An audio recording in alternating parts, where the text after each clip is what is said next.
Man, that sunset is gorgeous. Grill, patio, sunset. Hard to get better than that. Unless you're browsing Carvana's inventory while you soak it all in. Oh, burger time. So sit back, get comfortable. Carvana's got thousands of cars under $20,000 just waiting for you. I could stay here forever. Carvana, where car buying meets comfort meets convenience. Download the app or visit Carvana.com today. That's not just the sound of that first sip of Morning Joe. It's the sound of someone shopping for a car on Carvana from the comfort of home. That's a good blend. It's time to take it easy, like answering some easy questions to get pre-qualified for a car in minutes. Talk about starting the morning right. Just like customizing your terms so your car fits your budget. Visit Carvana.com or download the app to experience car shopping the way it should be. Convenient, comfortable. Ah.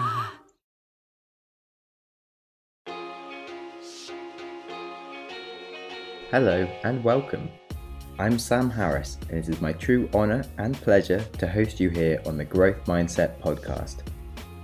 I talk to amazing individuals about how they achieve their dreams and break down the strategies it takes to lead explosive tech businesses to being paid to travel the world. I deep dive into topics such as Bitcoin and fintech, or just how to get stuff done, with the goal of increasing our own collective wisdom and making us all happier, healthier and wealthier. Who doesn't want that?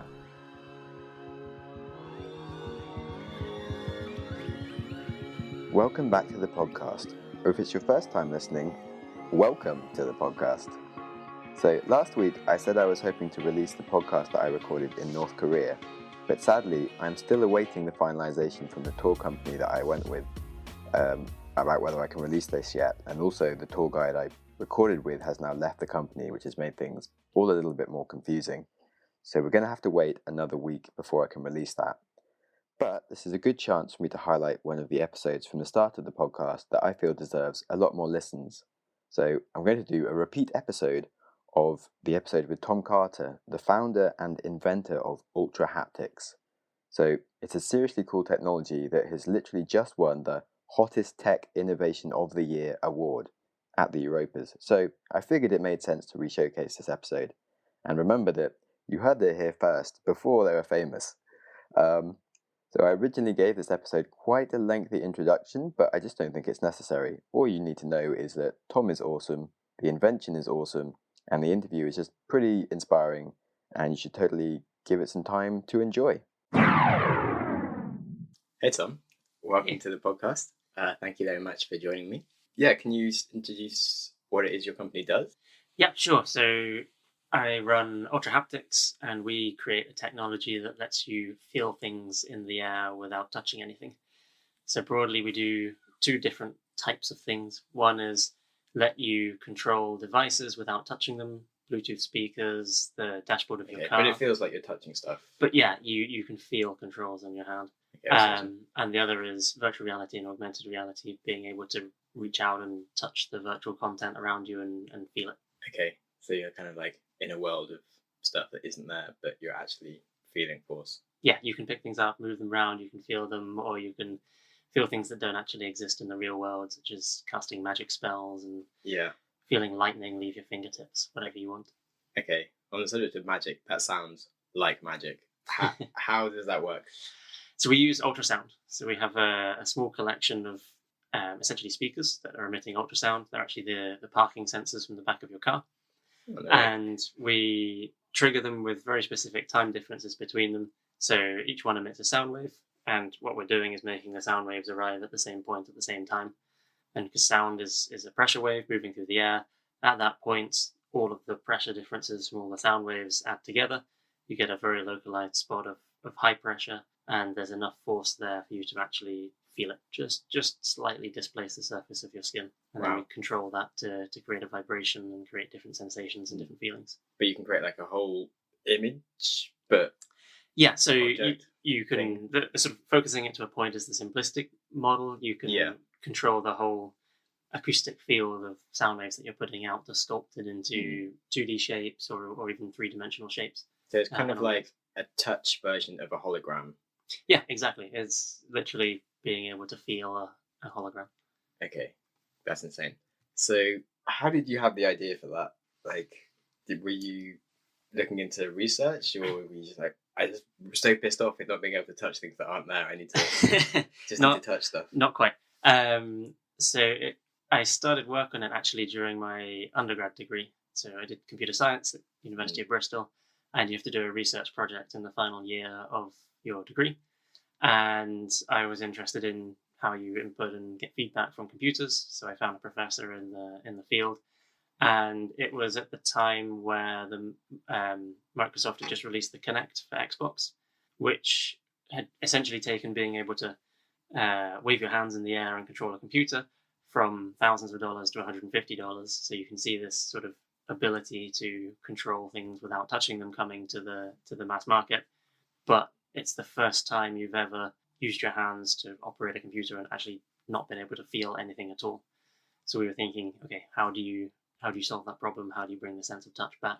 And my professor had this crazy idea that you might be able to feel ultrasound. So I thought that sounds like a really good way to fail my degree, chasing something crazy. But yeah, good fun to go and do. Yeah, man, that sounds cool. So how long did it take from the point where you're like, oh, this is potentially an idea, to the first moment that you actually felt something? That was probably quite a long time. I by the end of my degree, you still couldn't feel anything. I mean, maybe you could feel like a tiny bit, but it wasn't working properly. That was sort of 6 to 8 months, I'd say.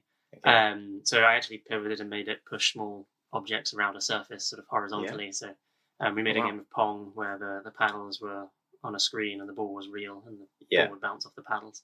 But for it actually to work, probably took another, 4 months or so after that. So it's probably getting on for a year from starting work to actually getting at what I would say is working properly. Okay, that's still kind of fast for something like you kind of not entirely sure could even work and stuff. Yeah, I mean, I guess that's working properly. You can feel something in the air using ultrasound. Then from that point, just push it into making it more actual, accurate. And a functional system where rather than just hold your hand here and you can feel something, you can tell somebody, do this, and the system will respond. So you can actually do some kind of input and output to make something you can use to be able to demonstrate that. And then turning that from a lab prototype into an actual piece of hardware you could give somebody and they could use it as a whole different story. Yeah, we can move on to that. But yes, how did you keep motivation on trying to achieve that goal, or was it just you kind of knew it would work? And I think the fundamental idea looked sound, so it looks like it should work. The maths, the evidence, everything points to it being able to work. The physics, my professor convinced that it will work. And you get the odd glimmer of something getting a little bit closer. So really for me, it was kind of I can't see why it wouldn't work. Yeah. Sort of taking it back to fundamentals of physics and maths. So therefore it must be able to work. So if it doesn't work now, that means you're doing it wrong. Okay. Just keep trying. It was a bit of a long struggle, but yeah.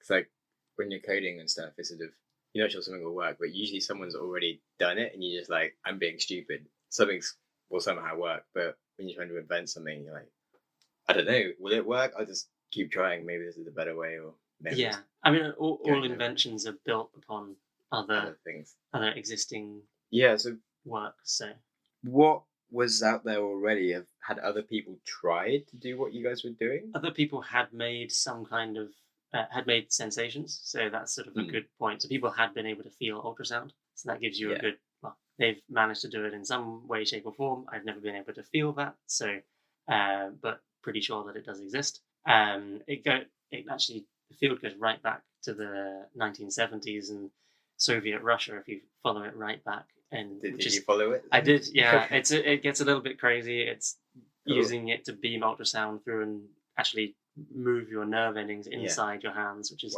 probably not particularly good for you, but really interesting science.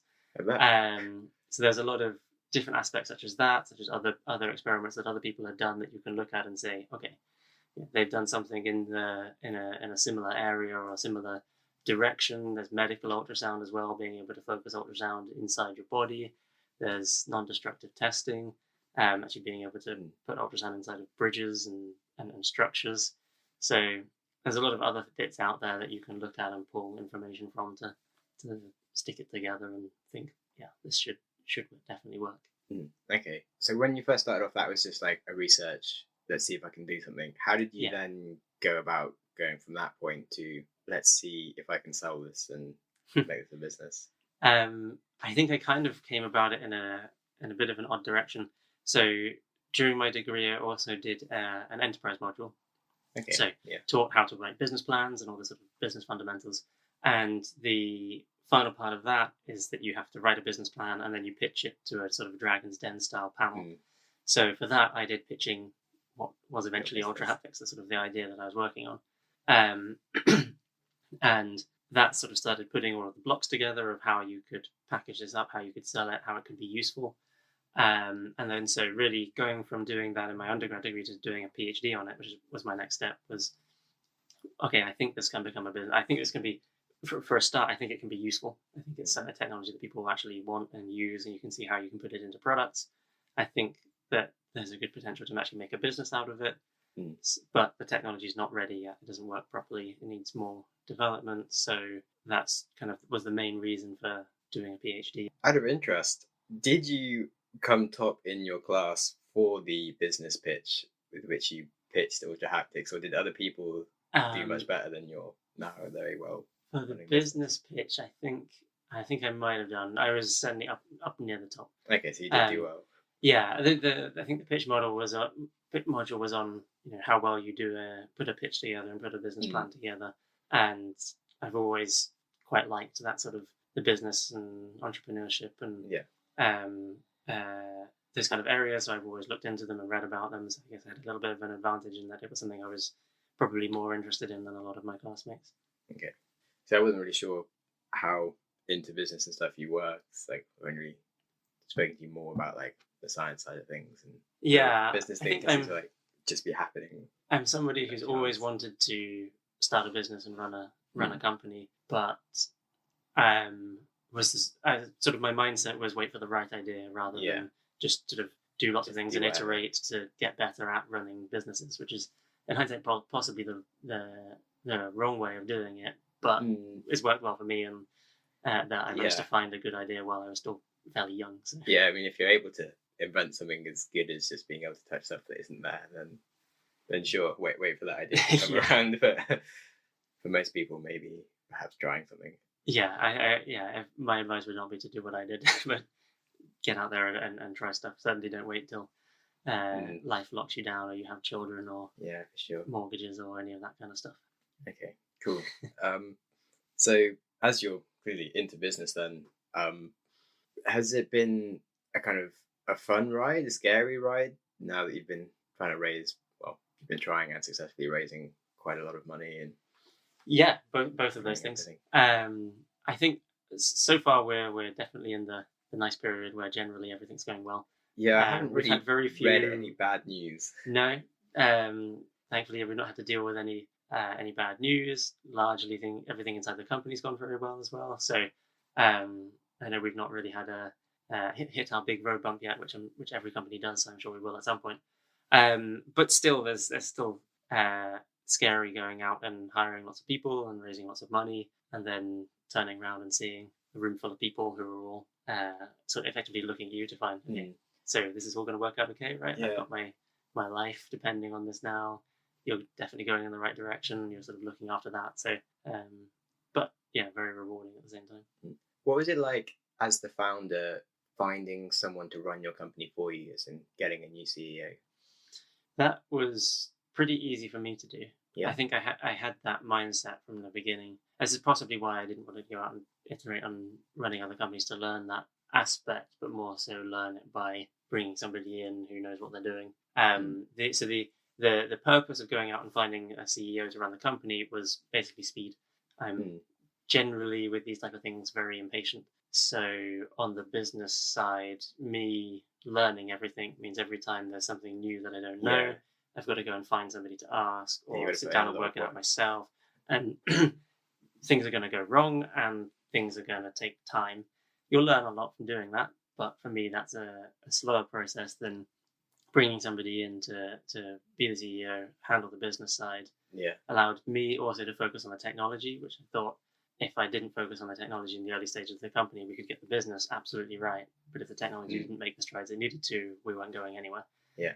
And in hindsight, I think that was definitely the right move. I think that's played out as I'd hoped for. So. Okay. So maybe like in 5 years' time, when you sort of invent flying cars or something, you'll be like, oh, okay, I can. Maybe I'll do that. Now. Flying cars are a terrible idea, by the way. Yeah. Well, I wouldn't mind if my car flew. But you would mind if your neighbour's car flew over your head and you haven't attached his hubcap properly. Yeah. Crap idea, Sam.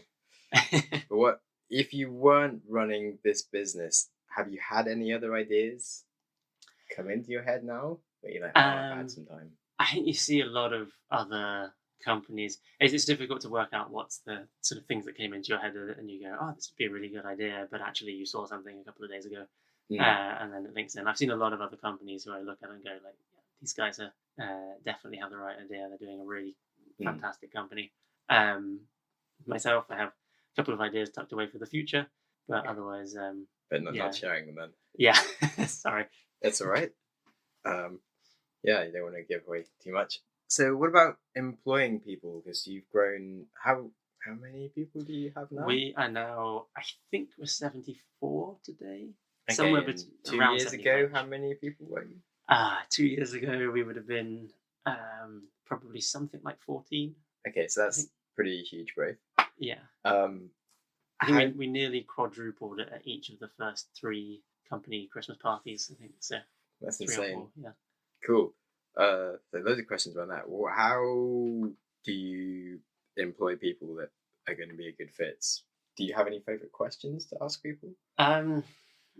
I have a couple of favorite questions. I'm generally a fan of not overly structuring the interview process. Of not, in some ways, it seems like you should ask each candidate the same questions, so you're being fair and giving everybody the same choices. But I think in some ways that's also unfair because some of the questions might be very tailored to somebody and not quite somebody else's strengths. So I more enjoy sort of more open conversations about what they've been doing and trying to find what they're good at and what they enjoy. I really focus on almost regardless of the job role, what they enjoy doing, what they are most proud of doing, and what they feel they're best at doing. Because then it kind of gives you a good indication of if the role can put them in that position, then they're going to be happy and they're going to work really hard and they're going to do really well. Hopefully, have a good time. Whereas if they're good at that, but the role is something else, and you think, well, they can still do that other role and maybe you're squeezing them in. We've been lucky in that we've been hiring so fast that we can generally have a job spec, have a person come in and apply for that job spec, but maybe there's multiple positions available either behind that job spec or with other job specs that are out at the time. So you can bring somebody in for interview and then work out, okay, what can we do with this person? Which I think is better. That's cool. I was going to ask if you've had any people that like applied and then ended up being appropriate for something else. Yeah, definitely. One of the people I hired most recently actually applied for a completely different position, even in a different country, actually. And then I hired him in a different country because it fit his lifestyle better. So why are you applying for this job here? Do you actually want to move country? Well, not really, but I like the look of the job. Okay, well, then we'll do this job instead and then shape it around the person. But also on that note, what's your success rate of people that interview for you? Do you kind of like Uber sort of say like only hire like 2% of people or something? I think it varies massively depending on the position. Some positions we've got to the right person very, very quickly. Some positions didn't even exist when somebody came for interview. So by default, they were the first person to interview and got the job. Other positions have been a bit more difficult to hire, and we've gone through quite a few people. I don't actually know what the overall average percentage is, but generally the way we do it is we try and screen people on CVs and maybe telephone interviews. And my ideal is to get it down to 4 candidates who all look like they could do the job and bring them all in on the same day. The people who interview them are all the same. They see everybody, and at the end of the day, we go, so question 1, is there somebody in that group who could do the job? Yes. Okay. Then who's the best one? And have a discussion. Okay, cool. Have you ever not hired people that you wish you could have hired? Yes. Yeah. Sometimes life and their requirements don't fit what the company has at that point in time. And we've had people who sort of the primary problem we had on a couple of occasions has been salary. Essentially, there's been somebody really good, but at that stage of the company, we couldn't pay their salaries. So, and they weren't willing to take a sort of a pay cut for the next X number of months while we bring them back up, which is sort of perfectly understandable. You've got to look after your family, so it happens on occasion, but that's life. You've got to find a match between person and company. Okay, then also, how do you go about maintaining a culture when you're growing so fast? Yeah, that's a good one. You have to, I think, let the culture evolve on its own. I think there's when you're a very small company and everybody sits in the same room, then the culture is easier to almost, even though you shouldn't dictate it, but just what you do kind of sets the culture because you're there and you're in the room. And if you're at the top of the company, people are going to look up to you more than other people. So naturally, you will set more of the culture. As the company gets bigger, then really now I think there's nothing you can do to force it, and I don't think you should force it. You should let it grow on its own, but you should make sure that you're giving people the space to sort of work out what they are, trying to set broad boundaries. So we have an open plan office. We want people to jump up out of their seats and go and solve problems by talking to each other and writing on whiteboards. So there are write-on walls around the office, and you can sort of put the infrastructure and the environment around them to push it in the right direction that you want.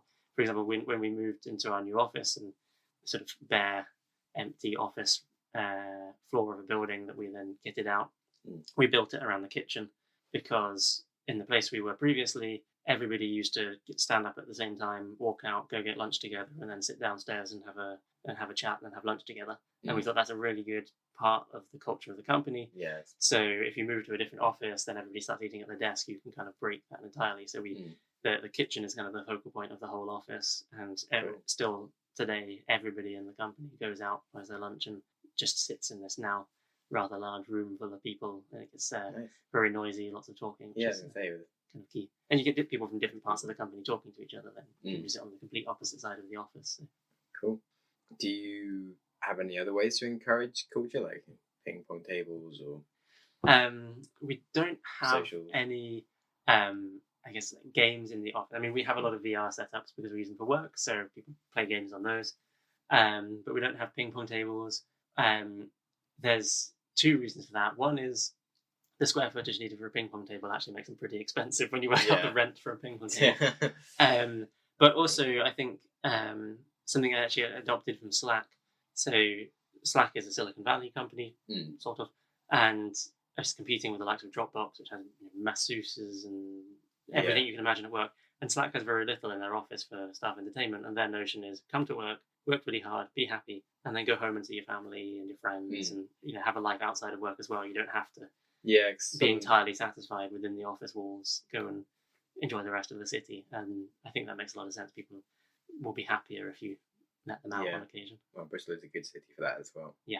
But like I've been to Palantir's office, and like it's insane. Like chefs and stuff are cooking for you like all meals of the day, and unlimited amounts of amazing food and nice things to do. But you're like, well, I don't want to live at work, but that's kind of what they want you to do. Yeah, exactly. It's to try and get more hours out of you. But there's a lot of research that suggests just working more hours or being in an environment longer hours doesn't actually make you more productive. And there's kind of this peak and this plateau where once you do a certain number of hours a week, it'll vary based on the person. Any more than that, and you're going to do the same or less work overall.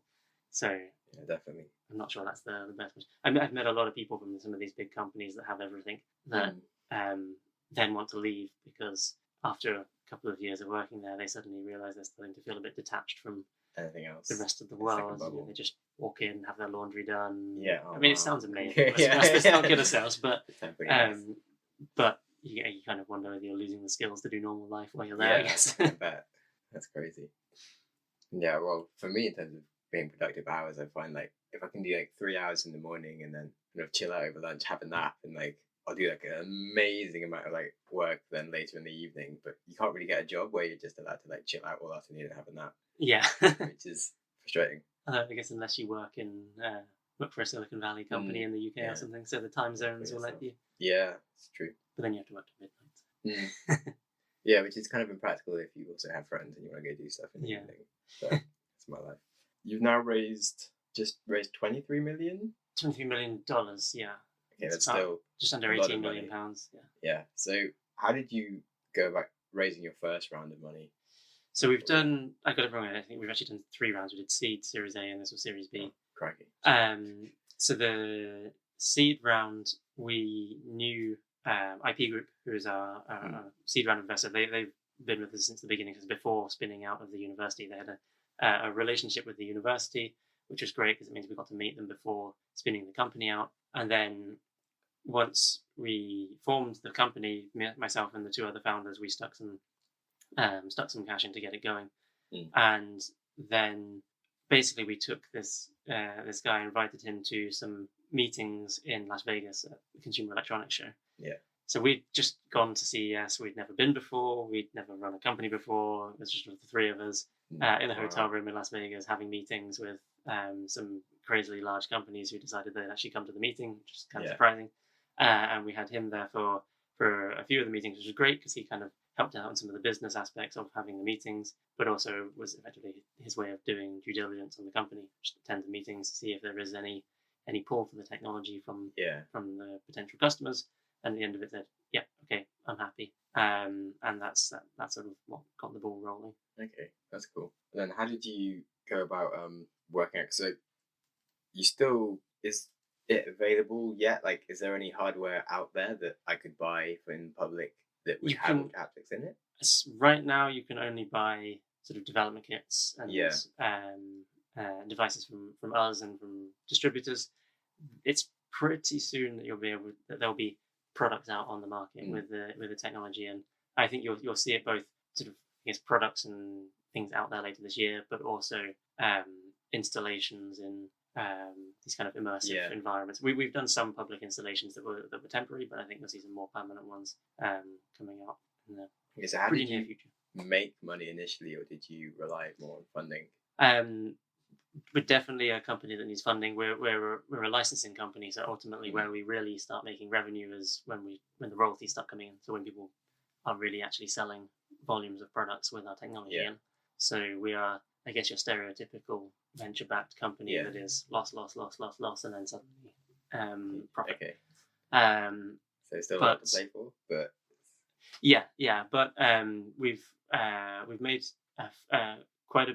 we've had quite a lot of revenue so far from our evaluation program, which we launched at the beginning, working with customers in sort of early projects, and then collaborative projects where a customer wants us to customize the technology and get it bespoke just for their product, or help with the integration of our technology into their product, or even help with the design and sort of user experience, I guess, of a whole system that they're creating. Okay, cool. So we do quite a lot of that. Yeah. Back to culture. Do you, now that you've been going to CES more regularly, so I saw you had like a team of like 10 of you or something went this year. I mean, 16. 16. Yeah. Is the rest of the office a bit like, why aren't we in CES, or are they all pretty chill about it? I think people are generally okay. I mean, we try and share around the opportunities for CES is our biggest event, but there's plenty of other events that we get people out and doing. I'm very keen on always pushing people slightly further than they've done before. One thing we do quite a lot. It seems about every year we end up having some kind of demo and presentation to school children, and I really like getting particularly new engineers to go and do that. Yeah. Because school children have the best reaction to trying the technology, and you get to sort of stand there and say, "Hey, I made this," and then they test it out. It's good education, but also you get that sort of sense of here's people's reaction to what you're doing. And then there's always people who don't actually want to get on a plane and go to Las Vegas. Yes, it's quite hard work. It's really good fun, but it's a proper slog for 6 days of non-stop talking to people who are all ill in an air-conditioned room. So. Cool. And so for Ultrahaptics, your goal is to IPO, and we don't have a set necessary plan for the future. We're just concentrating on growing the company to be as big as it can be. I think that's been the goal since we founded it, myself and the other founders, and it's been the same when we managed to find investors that hold the same view, and brought on Steve, CEO, and another management team that either were aligned from the beginning, or I guess have aligned as they've joined the company. That regardless of any future plans, the best objective is just to try and grow the company as big as possible. I think if you try and aim to sell your company, then on the one hand, I think you might end up underselling yourself because you're aiming for this when you don't know what the potential is. But also, that's just something I'd find quite hard to motivate myself to do. I'm not hugely financially motivated, so selling the company is not my big end goal, and getting out of bed to go and try and work really hard so that I can make something for somebody else to buy is maybe that's how it's going to end up, and maybe that'll be great and they can take it on and do some great stuff with it. But growing something big is the exciting thing to do. That's cool. It'd be awesome when in a few years' time it is just a bit more part of everyday life. I'm pretty excited for it. Have you had any offers to sell your company? No sort of proper full out offers. We occasionally have sort of this is part of the setting the tone of we're here to grow a large company. I think it was in the the company wasn't that old, and somebody on the management team got an email saying from a person from a large company, and his signature had M&A department in it, and so he sent it around saying, "Ooh, almost like a little buzz of excitement." So their immediate reply was, "That's interesting. I didn't think they'd want us to buy them already." Being a tiny startup, but setting that idea of, hey, we're trying to build something big here, and we'll see what happens. That's funny. So how many hours away do you? What the hell? How is a day do you work? That again, I guess varies a lot. I try not to work too much on the weekends for a start. I think it's good to get out and do other stuff. Is it hard to confine yourself? I think it has been. I'm fairly good at it these days. I don't set sort of strict boundaries between work and not work. But I think working on what I've done a lot of over the last year or two is working on sort of your personal system for keeping on top of everything that you've got to do and your deadlines and what's happening, and knowing how to delegate the right things to the right people and how to check in on them and not hold everything in your head. So that makes a huge difference in that I can now go home and be calm and happy and check in on emails occasionally, but without sort of getting loads of stress or losing attention, because I know things are in the right place and things are under control. Occasionally things spiral out of control, and that's when you need to put the extra hours in and sort it out. But having some kind of mechanism where you know that you don't have to be thinking about everything all the time, and your thoughts are stored in some system somewhere, and they'll be there and in good shape when you get back, or other people have it under control is the key, I think.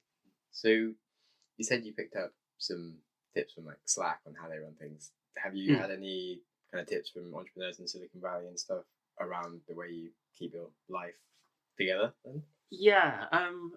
I think a lot of people are very different, and there's a lot of bravado around as well. I think that one of the things that I think is just starting to change is this whole concept that the best people in Silicon Valley all work non-stop all the time and sleep basically. As Elon Musk is famous for, everybody knows that he's always working and he never ever sleeps, and yet he's very high level on some online computer games, because actually he plays computer games quite a lot as his way of unwinding, and he has a family and he goes and does this other stuff, but there's this kind of image that people portray, and I think that is changing with a lot of books and research coming out saying actually you need to get the proper amount of sleep and then you'll do better and make better decisions. I read Getting Things Done, which is a pretty old school, I guess would have once been considered mildly stuffy even, management book for sorting out your stuff. And I read it once and went, nah. And then read it again about a year later when I felt like, actually, it might be useful now. And then that's kind of the main thing that I've used and implemented, and I keep going back and finding extra things to put in place and do. And for me, it works incredibly well. Okay. Do you have any other book tips for book life tips? Or just? I'm currently reading The Hard Thing About Hard Things. Oh yeah. Which I'm very, very much enjoying. I think that's a it's a completely different book to a lot that I've read, in that it actually doesn't sugarcoat things, doesn't pretend that it's a scenario where, hey, you're starting a business. If you do these things, everything will go swimmingly well, and you'll be hugely successful, just like I was. It's very much everything's going to go wrong at some point, and here's how you deal with those situations, which I think is probably a lot more useful for the long term. Yeah, I interviewed a CTO of Settled 2 podcasts before this who recommended that, so I just listened to it on audio and it was really good. So yeah, it's been the most recommended book of this podcast so far. other book, it's nothing that you would learn from in any. It's not a management book or anything like that. But Ready Player One is a great fiction book about virtual reality. It's sci-fi and in the year 2050, I think, but you can see a lot of the current virtual reality industry. I know it was Palmer Luckey's favorite book, the founder of Oculus, and you can kind of see a lot of that book in Oculus and the way they're setting themselves up. And there's a lot of interesting ideas, and goes through a lot of the problems and I guess the challenges that will exist once everybody's in VR and AR all the time. So, and it's really good fun. Thanks. Oh, definitely keen to get hold of that. Do you know if it's an audio version or do I have to buy it? Yeah, I've started reading books with my ears now. That was the first one I read on Audible, and now I have a subscription, and now I'm listening to everything. So yeah, it's pretty handy, like the amount of stuff you can get in. Yeah, do you find a lot of time for reading otherwise? I read websites, blogs, papers, this kind of thing. If I'm sat at my laptop or on my phone, I do that quite a lot. I struggle to read books when I'm able to do other things. So that's why I think Audible's changed a lot. It started off with me listening to loads of podcasts, and now a load of books and Audible. Whenever I'm doing something where I can't be doing anything else, but I can listen. So cooking, gym, driving, mowing the lawn, cycling. I do put one earbud in while I'm cycling. But I can't listen to an audiobook if I'm not doing something that occupies my hands, if you like, because I'll start reading something else or doing something else. Yeah, it's a problem. But do you not find it a bit too loud on the lawnmower? Because I was trimming the hedge this weekend, and I was trying to listen to an audiobook and couldn't. And it was like, nightmare. Good headphones, I guess. Yeah. Need to upgrade. Noise isolating headphones. Those ones, but they got stolen. So those ones are essential if you fly. I can't fly without one of those headphones now. It sounds very needy, but they make a huge difference. Oh yeah, I'm so attached to them. I've been attached to my current ones, but they're like sort of 60 quid as opposed to sort of 300 quid. Because I'm like, if I break them or I get stolen, it's fine, but they're just not as good. And yeah. When I started flying a lot, I went, okay, fine. Got some Bose headphones. Thought they're really expensive and they probably won't be quite as good as I want. Plane took off, put the headphones on, sort of clicked on the noise cancellation and went, I can still hear the plane engine. Like it's not as good as I was expecting it to be. And so I was like, oh well, never mind. At least they're nice headphones. Sat there and did some work or something on the plane, and then an hour or two later, the trolley came along and asking if they wanted anything. And I took the headphones off to talk to them, and I think I shouted because I was like, "Whoa, it's so loud out here!" Because you don't really quite realize until you've sat in a nice piece of your headphones for a while. I got mine because I was working in a server room, and it was so noisy. Yeah. Like you couldn't really talk to each other. It was that bad. Yeah. And I got them, and it was like, wow, I can actually carry on with my job for a bit now because otherwise, I actually couldn't have done it. That kind of loud, continuous fan noise is quite fatiguing. It makes you tired just by hearing it. Cool. So on a different note, do you have a secret hunch about how you will die? Secret hunch about how I die. Hopefully, I'll die happy. But generally, no. No death plans. No. I don't really think about death at all. Really. I'm one of these people who doesn't get worried about events or terrorism events. It never really phases me about personal safety or any of that kind of thing. I don't really think about the end, more just about what I'm doing at the moment and keep having fun. With the whole going to Silicon Valley, are you interested in life extension? I occasionally do this. So when talking about reading, I'll listen to a podcast or do something and then just end up diverting on some random track for a few days of reading about a lot of stuff. And I've read into this a bunch, and I think life extension is absolutely the last thing I want. Yeah. So you're keen to die at like. I get to die at a sensible age. So essentially, over the last century, we've steadily, maybe less than the last century, we've steadily made life expectancy of humans longer. But if you look at your health span rather than your lifespan, when you're actually healthy, that's pretty similar length. And then you just have this end bit tagged on where you're stretching out the last stages of life rather than extending any others. Yeah. So the research that's going on to extending your health span so that you can be really healthy. You could be sort of 70 years old and be the equivalent of a 40-year-old in terms of health and well-being. You can still go skiing. You can still go and start a business. And I mean, some people are lucky enough to be in good enough health when they're 70 to go and start businesses and do kind of crazy, stressful, exciting stuff. But I think that's the more interesting thing for me, being healthy longer. Yeah. So, but do you do things to try and keep yourself healthier then? Yeah. I eat as well as I can. So I cycle to work every day. So I do 10 miles cycling every day. I run occasionally. So try and keep healthy. Usually spurred on by a trip to the US where you end up in, or traveling anywhere else where you go for a week or two and end up in hotels and only hotel and restaurant food available. So that's kind of a good incentive to try and eat healthily the rest of the time and do some exercise, get in the gym. You're 27? 28. 28, okay. And you got married 2 years ago? Nearly 2 years, yeah. Okay. 2 years in August. So was that kind of difficult, managing a whole marriage during like key periods of growing a business? Yes and no.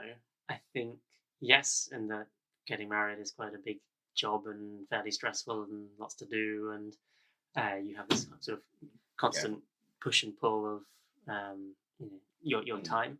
But no, in the sense that that's in some ways a good thing to have that other do you think project, other activity outside. But also, my now wife is incredibly well organized and very smart and handled a lot of a lot of the wedding. So she kind of ran the show on the wedding and did a fantastic job, and I did my bits and helped out on the choosing. So that took a lot of the sting out of it. Cool. You went to the wedding. That was probably an important part. Yeah, I turned up. She was capable of managing to do 2 jobs at the same time effectively, and I guess normally part-timed on the wedding and did my job. Cool. So on the family side of things, as you got married so early, what do you think about kids? Kids, not for a while. Yeah. I think we both wanted to get married. Both wanted to sort of start building our life. Not that we didn't need to get married, but generally, I think for us, the wedding was not. Neither of us are religious, so it wasn't about a sort of a formal religious ceremony. It was more about just throwing a really big party with a lot of our friends. Yeah. So that was really good fun, and we wanted to do that well and kind of get it out the way before too many other people had weddings and children. But we've got places to explore around the world before any children or settling down. So. Okay. What about pets? Have a cat. Yeah. Yeah. I've had a cat nearly a year now. Called Simba. Absolute nightmare. Yeah. Very, very cute. Keeps our company when I'm traveling around the world. Yeah. Usually, it's the last night I was in London, and I think she was woken up at 3 a.m. by the cat desperately trying to get through the door, or going and meowing outside the window or something, or tearing up our furniture. So, keeps us busy just with putting our house back together, but good overall. So you regret the cat? No, I don't regret the cat. Well, definitely worth it overall, but more to deal with. Okay. A good primer for realizing that we don't want kids yet. Yeah, sure. If you could wake up tomorrow having gained one quality or ability, what would it be? Wow. I assume outside of the supernatural, being able to stop time or that kind of thing. That could be the next question. Sure. One quality or ability. That's a really good question. I think I'm still going through the process of the whole experience of growing the company. I think because we've been growing so fast, and I have never run a company before. I think it's difficult to learn how to run a company or be sort of senior manager in a company without doing it. You can watch other people do it, but I think you kind of have to do it to really get it from my tiny amount of experience that I have. But it kind of means you're constantly learning how to do the job that you're currently in. And because the company keeps growing, it keeps changing. So just by the time I've worked out what I'm supposed to be doing, the whole company's changed. And so my job has changed as well. So I guess if I had one skill, I'd be able to be good at what my job is going to be tomorrow. Yeah. Or be experienced in that. That would be useful, but equally kind of, I guess, less fun. It's quite, do you think it would be entertaining and pleasing and working it out as you go, and in some ways the company kind of grows with you as you work out what you're doing. So. Yeah, do you feel like kind of half the enjoyment is in the challenge? Like if you were just sort of doing something that you're good at and knew what you're doing every day, it would be a bit more boring? Yeah, I don't think I could ever do something that is just, easy and routine and not challenging. So, and being sort of running a company, there's so many different facets. So I have my role as CTO where progressing the technology forwards. I've been in a PhD research lab. I've been in a small company. Now we're on our way to a 100-person company. We could be in the not too distant future. How do you run an R&D team in a 100-person company? What does that look like? That's an exciting thing to explore. And also knowing that you can look at how a lot of other people are doing it, but also come up with new ways yourself and new structures for your company.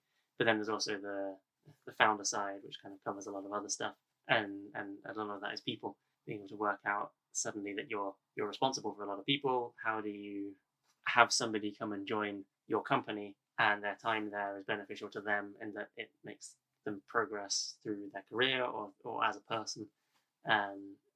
When you have realized that you've done that for somebody and something has helped them and they've jumped forwards as a person or in their career, it's sort of hugely satisfying to be like, I think I'm starting to get this, and that's a very rewarding thing to do. Cool. Okay, so if you could gain one superpower, good question. A time would probably be a good one. I always try and pack a lot of stuff into time, and it would always be good to have twice as much time as you actually have. Would you like to be able to kind of live the same day twice and just be somewhere else, or would you like to just be able to like stop time and just work for like an extra 2 hours with nothing else happening in the world? Probably the latter. Just sort of, it's those times when you get conflicts of I'd really like to go and do this, but I also really need to get this finished. Being able to just press stop, get that finished, and then go and take that opportunity as well, I think would be great. Okay. The other one that just popped in my head is the ability to teleport, because then I wouldn't have to fly anywhere, and you could just wouldn't need your headphones either. Yeah, that'd be great. Nice. Okay, and then last question, I think, because I'm aware you have to catch a train soon. Yeah. Assuming that your house is burning down and the cat and your wife are safe, what would be the one item you would grab? Good question. There's going to be something. So I'm really not very materialistic. I went through something a couple of years ago where I effectively nearly lost all of my possessions. Wow. And it was a bit of a hard time, but it wasn't that scary in losing the possessions because stuff is stuff. And as long as I've got what I need to do what I'm doing, I'm not too fussed about other stuff. But I'm sure there's some sentimental stuff around the house. But there's a lot of different options. I'm not sure which one I'd go for first. We have things from the wedding that would be really good to go and collect. I'm trying to remember which stuff is, like there's the wedding album, but then that's probably backed up and I'll probably get that elsewhere. Various little artifacts and odds and things. I can't really think of one thing off the top of my head. So like, when I said you're going traveling and you can only pack one item, would it be like your Bose headphones or a Kindle? I'd probably say some kind of clothing, but assuming I'm wearing that. Yeah. If I can only take one thing traveling. What can you not live without for like a week? I can't live without my phone. Yeah. I'm probably like a lot of people entirely reliant on it.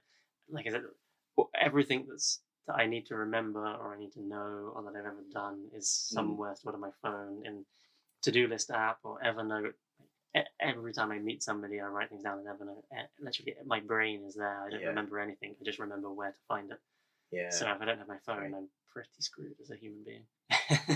And on the to-do list thing, did you go on to the new Microsoft one? So, I haven't. No, I think what they're doing is really interesting. They're making this mechanism where you you have all of your list for all of your stuff, and then you have your today list where you filter things through into what you're doing today, and it has some AI to try and help you build that list every day. But that's not how I work. I don't work on a here's the things I'm going to do today basis. Yeah. I work on the sort of GTD method of I have a whole lot of projects and sort of singular actions that I need to do, and I just have marked for each of those what's the next thing I need to do, and then keep them ordered in top to bottom. And it's one of the nice things, actually. I've shifted away from I have a list of things to do and I need to finish them all today, or I have a list of things I need to do and I need to finish them this week, because invariably you always overestimate what you can get done, or other stuff comes up, which means every day you go home thinking there's still stuff on the list that you haven't done, which is a source of frustration. Whereas if you just have one sort of never-ending list and just get to grips with the fact that there's always going to be numerous hundred things on the list that you need to do, it's okay that the list is never going to end. You're going to keep filling it as long as you're doing the most important things at any point in time. Then you know you're doing the right thing, so you can kind of relax about the rest. Okay, cool. Well, thank you very much for coming on the show. Thanks for having me. Where can we find out more? So, Twitter? Twitter, I am Tom Carter. Instagram, the same, I think. So just to make that clear, your Twitter handle is I am Tom Carter. Yes, the words. Randomly state that. Just my name again. Yeah. Or obviously company website, ultrahaptics.com. Okay, cool. All right, and I'll put notes in on the podcast about books and everything if people want to find out more. And thank you very much for coming. Thanks a lot. I don't think that paused it. Man, what a totally awesome episode. My mind is slightly blown from too much good advice. But I will try and distill them into my top tips for you, as always. So, 1, culture. I love the way he thinks about making a nice culture in the workplace without trying to take over people's lives to just get more out of them. Allow people more freedom from work. So, just a normal 9 to 5. Don't try and squeeze extra hours out of them. They can go home, they can enjoy the money that they earn, and live their own social lives. Then, whilst they're at work, they can just be happier and work harder. And also make sure you make the most out of lunch times. They're a good way for the team to bond and get some downtime. Consider this in the way you lay out your office to make sure that you cultivate a good use of lunch times. 2. Focus on your strengths. I've got a lot of respect for the way Tom freely accepted taking on an incoming CEO so early on in the business. It gave the company the management experience it needed to scale rapidly and allowed Tom to focus on driving innovation. Be willing to get better people to do things that you can't do as well. This can help you achieve far more in the long run, and you might learn a thing or two from them in the process. 3. Hiring. Tom has gained so much insight from conducting numerous interview conversations in a rapidly scaling company that has experienced barely any turnover of staff. He approaches interviews as a more open conversation with people rather than a structured process. He aims to just get a good feel for what they would be like and what they could be doing for you. They might even have a role in your company that you weren't specifically interviewing for. Make a point to ask questions like, what are they proud of doing? What do they enjoy doing? What are they best at doing? When hiring for a top position, just screen candidates until you can get 4 people that you feel can do the job. Get them all in on the same day and interview them. After that, have a meeting, and if you can all agree that one can definitely do the job, don't waste time overthinking it and just hire them. Tom's top book recommendations. The Hard Thing About Hard Things by Ben Horowitz. This has already been recommended once, and is the tale of starting and growing a business to $1 billion, losing it all, getting it back, nearly losing it, starting more. It's just a really good story about success and failure and all the crap that goes with it and dealing with hard things, basically. And you should read it. He also recommends Getting Things Done. It's just a standardly very useful book about just being an efficient human being and making the most of your time. Find top tips on maximizing your time to achieve your goals that you can start implementing from day one.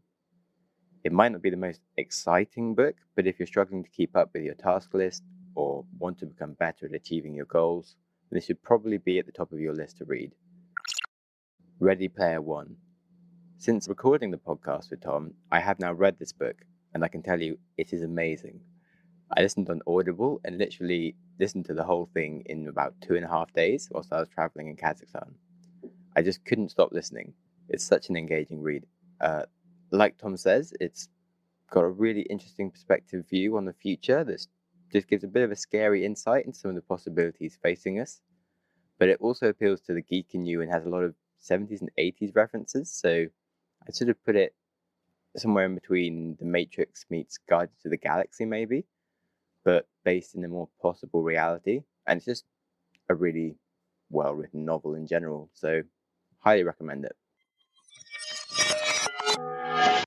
All of the tips and books are summarized in the show notes, and I provide a link to find any of them or get a free Audible trial if you want to listen. I'd love to know what you learned from the episode, so feel free to leave a comment or start a conversation with me on Twitter. Certainly me and Tom would be happy to geek out about Ready Player One if you so wish. You've listened to an episode of the Growth Mindset podcast. If you enjoyed the show, please subscribe on your preferred app and give me a good rating. If you are unable to give good feedback right now, try sharing the show with a friend who will, or just wait for the show to improve. If you have any ideas for the show or you just want to reach out, I'd love to talk to you. On Twitter, I am at Sam Harris Tweets, or Instagram, SamJamSnaps. Show notes, along with links to everything that we discuss, are available at growthmindsetpodcast.com, along with information on how to get involved and blog posts on cool things that you should be aware of. Thanks so much for listening, and I hope you enjoy your next podcast.